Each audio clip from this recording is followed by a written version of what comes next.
What's up? What is up, YouTube? So here's the deal. I got the Mortal Kombat 1 Chaos Reigns DLC. And if you didn't know, I started my Twitch channel with the part 1 of the story. And now we're going to be doing part 2 on stream. And it's going to be YouTube finally. It's been a little bit. So we're going to watch a recap so I can get my memory back. And then we're going to be playing some Chaos Reigns on stream, and you better join, because by the time this video is uploaded, I'm probably streaming it. Yeah, so let's get into it. Thank you, the leaderboard, for the video. Mortal Kombat 1 in 16 minutes. Full story explained. Too long? Didn't play. Fighting games, everyone has their preference. When it comes to fighting games, everyone has their preference.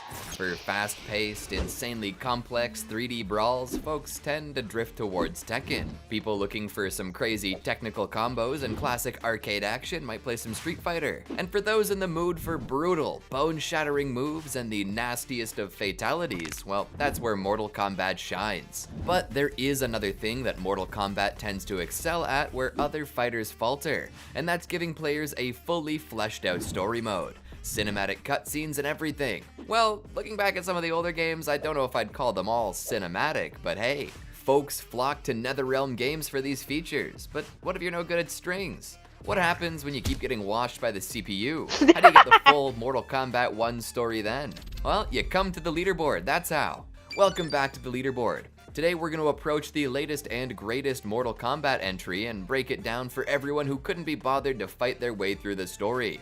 Or if you did fight your way through the story, this will be like a nice refresher. All the major plot points, some of the silly goofy stuff, all in one easy to digest video. It's Mortal Kombat 1 Too Long Didn't Play. After the events of Aftermath, Liu Kang becomes a keeper of time and is given the chance to restart history, which he does. He goes all the way back to the Big Bang and chooses how everything's gonna go this time around.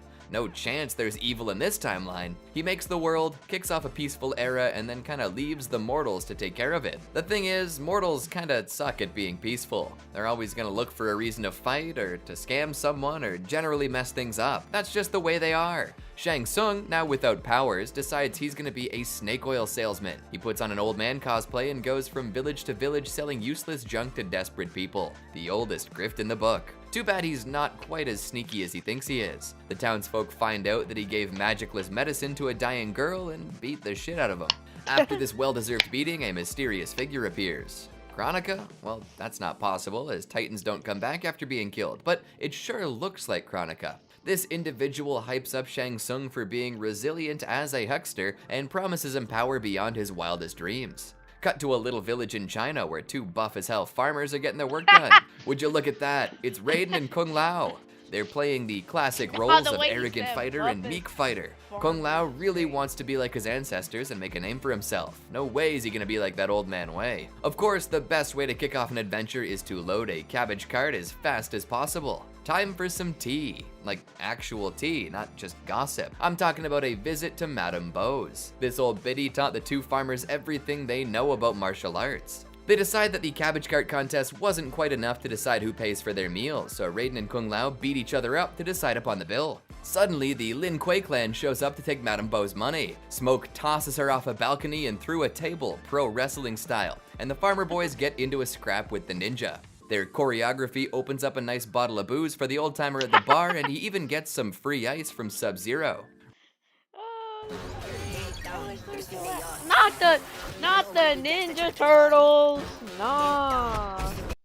Raiden and Kung Lao take down the Lin Kuei, and Kung learns that he really likes throwing hats. They're worried about Madame Bo, but she was just playing possum. She lights up a cig and tells the boys that the ninja were pulling their punches. She knew all along that Earth Protector Liu Kang was looking for fighters and thought her disciples would be a good choice. Time to train for the tournament. Suddenly, we're in a store brand Indiana Jones movie. We'll call it, Ohio Smith. Yeah, that'll sell. Wait, that's not Harrison Ford, that's Johnny Cage. And his weird sidekick, Adam.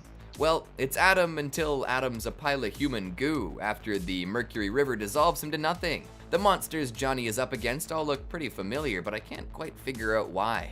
Not yet, anyway. He dismembers one with some Lieutenant USA style moves, and from off screen someone shouts, "Cut!" Turns out we're in a movie, one that the director is doing as a favor to Cage. Yeah, Johnny's career, not doing so hot. His girlfriend hears that he spent $3 million on a samurai sword and dips. That's some real divorced dad energy. Then some dude breaks into Johnny's mansion and tries to steal the sword, which is actually an ancient blade known as Sento. Even as a Hollywood has-been, Mr. Cage still has some moves. He beats up this sword seeker, learns his tragic backstory, and refuses to hand over Sento. Liu Kang arrives along with Scorpion and Sub-Zero, making this a whole impromptu party at Cage's. Who brought the beer? Johnny, being a level-headed American, thinks the whole thing is just a prank meant to go viral.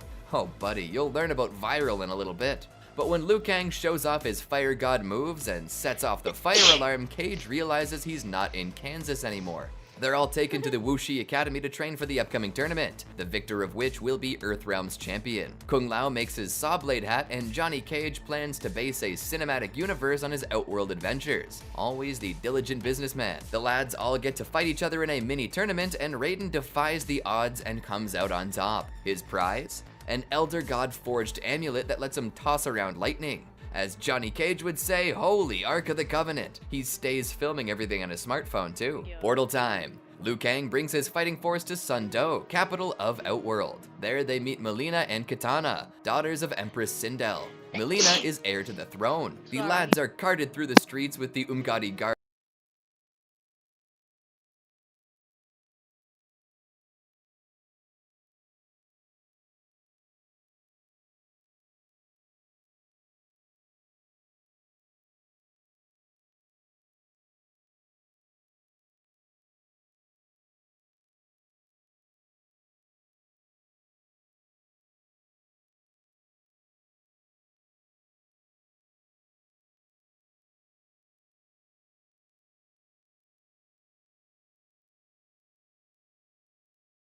Tanya as part of a parade in the late King Jared's honor. The parade is cut short by Li Mei, ex-Umgadi who was on the clock when Jared died.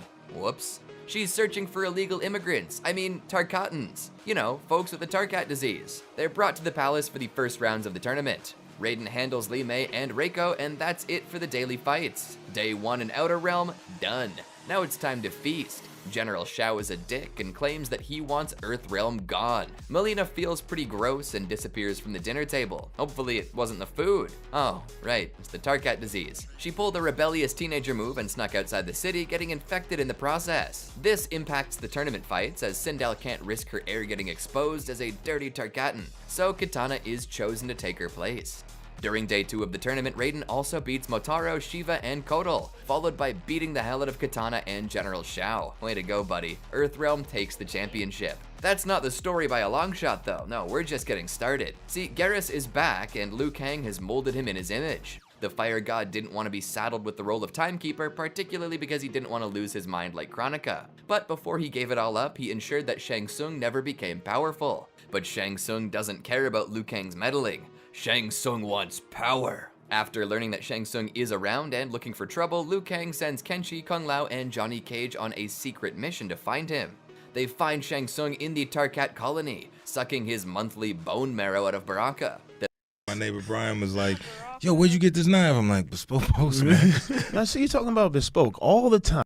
The beefy Tarkatan almost kills the conniving sorcerer, so Kenshi steps in and stops it. He's of no use to them dead, after all. Baraka's very helpful in explaining the Tarkat disease and the group of rejects living out in the wasteland. Baraka brings the squad to Shang Tsung's secret lab, and they discover Mileena doing a very convincing damsel in distress impression. Shang Tsung is about to inject her with some sketchy stuff, so they all get into a fight. Kenshi blows up Tanya and Rain, and the syringe is broken. Shang Tsung claims that he's actually helping the princess. Well, likely story, bub. But then Mileena starts going sicko mode as Kenshi unties her, so no more eyeballs for Kenshi. Quan Chi shows up and tells everyone that he was right all along. The Earthrealmers just want to mess with Outworld. With that, the squad from Earthrealm is locked up. Seems like Quan Chi and Shang Tsung are both working for the same mysterious weirdo. They're brought to the flesh pits, and there they meet Reptile. Too bad Reptile's working for Shang Tsung because Shang Tsung is holding his family hostage. As it turns out, Shang Tsung killed Reptile's family a while ago, so Reptile joins the hero team and they escape from the lab. They head to the nearby living forest, where Baraka says a bunch of ghosts live. Reptile reveals his tragic circus backstory, and then Ashra jumps out from behind a bush. She assumes our boys are all followers of Quan Chi, but Baraka beats some sense into her. Ashra explains her Netherrealm past and how she purifies herself by killing demons with her magic sword, Datusha. Also, Reptile eats a yummy bug. Ashra explains how Quan Chi is building soul-sucking machines which have the potential to kill millions. A vampire, a demon, an anarchist, and a revolutionary walk into a bar. Walk into the woods. They give crystals to Quan Chi, who boots up his Soulsucker 6000 and slurps up a Soulnado. Come on, Johnny, you've got a better joke than that. This twister of spirits comes together to create Ermac. After Quan Chi is blasted by Ashra, Ermac lays a whole bunch of beatdowns upon the good guy party. Nobody can really even touch the error macro, at least not until Kenshi accidentally finds out that his ancestors' souls are chillin' in Sento and will guide his newly blind ass to victory. The sword even siphons some souls out of Ermac's chest cavity, making the collection of souls a little weaker. Before Ermac disappears, they shout out, "Sindel, I'll find you." King Jared, is that you? Garrus continues on in super sleuth mode, trying to figure out who's behind all this, and as Garrus looks, Shang Tsung says what's up to his mystery pal. His plan is to take all of these soul suckers and build a dragon army. And also, he's gonna make the ninjas betray Earthrealm. The Earthrealm party tries to weekend at Bernie's Quan Chi through a Sundo street festival, but Li Mei and General Shao figure it out pretty quick. There's a fight, and the Earthrealmers make it back home, although the unconscious necromancer does manage to escape. They update Liu Kang on all the nonsense they went through, from the loss of Kenshi's eyeballs to the unlikely team-up between Quan Chi and Shang Tsung. That second bit is quite surprising to the Fire God, as he did his best to put them on extra hard difficulty when he reset that universe. Garrus comes in with the big knowledge and tells Liu Kang that they're getting otherworldly cheat codes patched in by some mysterious weirdo. It can't be Chronica though, right? The Lin Kuei plan to break into the Dragon Army fortress in Outworld and tell any non-ninja fighters to go kick rocks. When all the normies go away, Sub-Zero talks about how all he wants is to be the big man in charge. Soon, the ninja have to fight Nitara and Serena, followed by an Ermac comeback. Shang Tsung and Quan Chi talk about their soul-sucking machines and try to convince the ninja to join them. Shang Tsung appeals to Sub-Zero's power-hungry nature and offers him the Dragon Army and the chance to take over Earthrealm if he helps out. With this, Sub-Zero admits to letting his dad die and wanting a new era to come to the Lin Kuei. Scorpion is having none of this, so he heads off to fight some other sorcerer evildoers. He beats up Quan Chi, Rain, Havoc, and Darius, and then gives Havoc a molten gold facial treatment. Sub-Zero wants to fight his brother now, so the two classic ninja go head to head. Blue Boy even gives his yellow-clad sibling the classic face scar. But in the end, Scorpion yells, "Get over here!" and wins the fight. With this, Scorpion leaves the Lin Kuei and disowns his brother. Cyrax and Sector are loyal to Sub-Zero though. Smoke and Scorpion grab the knocked out Sub-Zero and head out. While all of this is happening, Garrus realizes that the mystery person might not even be from the same timeline as everyone else. Uh-oh.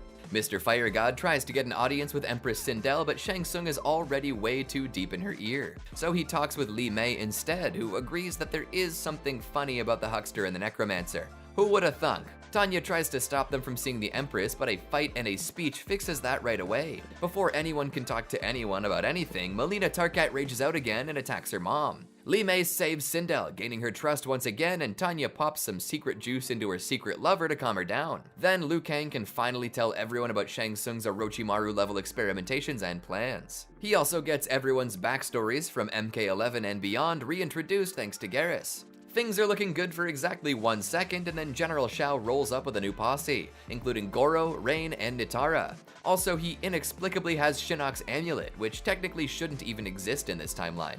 The General traps a handful of people inside of it, and a big brawl breaks out, with Li Mei and Sindel reigning supreme. They pop everyone out of the amulet and then head down to Shang Tsung's soul-sucking emporium and treasure fortress. There, Tanya gets slapped around by Ermac, so Melina powers up and kicks Ermac's ass so hard that her dead dad shows up. She then pulls the oldest trick in the book, pretending to be a bad guy for a second, which allows everyone else to get close enough to Shang Tsung and Quan Chi to disrupt their plan. Are you ready to meet the mystery person who's been pulling the strings this entire time? Drum roll, please. It's alternate timeline Shang Tsung? See, in a different timeline, Shang Tsung beat Chronica and became a Titan/timekeeper. There he ruled until he realized that he could visit other timelines. In classic villain fashion, he just wants to end the other worlds, well, just because. Hell, he didn't even need the dragon army. He just needed all the souls in one place. Evil versions of Sindel and Raiden also arrive. Our versions of Shang Tsung and Quan Chi are pissed that they got grifted, so they join Fire God Liu Kang's team. For now, anyway. Melina and Tanya square off against evil Raiden, and evil Sindel kills good Sindel. Her soul can finally be with her hubby once again. Melina is now Empress. Titan Shang Tsung starts his attack on Earthrealm, which is woefully underprepared thanks to the ninja antics from earlier. No Lin Kuei, no Defenders of Earthrealm. Liu Kang has been watching his Avengers movies though and comes up with an idea. Let's head into some other timelines to find other allies. And so they do. Liu Kang takes his Titan powers back, this time permanently, and heads off in search of other Titans that'll help him. He comes across the katana he once loved and finds Titan versions of Kung Lao and Raiden. Everyone gets together to fight over their respective hourglasses, which when destroyed will obliterate their respective timeline. Garrus and Liu Kang secure their hourglass and send the Titan Shang Tsung packing. They then bring the fight to Titan Shang Tsung's timeline, along with a veritable army of alternate universe fighters. The thing is, Shang Tsung also grabs some interesting allies. It all culminates on a giant pyramid. Good and evil versions of all your favorite characters from all sorts of different timelines show up to duke it out in one enormous battle. We've got gender-bent Johnny Cage. We've got Scorpion in Kung Lao's hat. We've got mime versions of characters, for some reason. After a major fight, Titan Shang Tsung is taken care of and everyone's gotta go home. See you later, guys. Raiden, Kung Lao, Kenshi, Johnny Cage, and Liu Kang all have a meal at Madame Bo's. Johnny's phone footage turned out to be a real boon. He's making a movie based on their adventures. The farmer boys are going back to the academy to train the next generation of fighters. Kenshi is gonna try to bring his clan back to life, and Scorpion is apparently starting a new clan now that the Lin Kuei isn't defending Earth anymore. Liu Kang reports that Outworld should be chill with Melina as the new Empress, especially now that Shang Tsung and Quan Chi are in jail. So with that, he says Earthrealm's in good hands and heads on out. What a wholesome ending! Who knew Mortal Kombat could do that? It's too bad Titan Havoc is looking for even more mayhem and chaos. Uh-oh. And that's all you need to know about Mortal Kombat 1, the whole Hollywood story, top to bottom. Sure, I spared some gruesome details, but those are half the fun of playing. Plus, the editors are gonna have to censor some of this stuff anyway. So, what did you think? Did I hit the mark? Do you feel more educated on the latest Mortal Kombat now? What do you think will happen in the next arc and some more DLC? Will Titan Havoc end the timeline everyone worked so hard to save? Will more classic characters get revealed? Are you excited? Make sure you let me know down in the comments and subscribe to the leaderboard for more like this.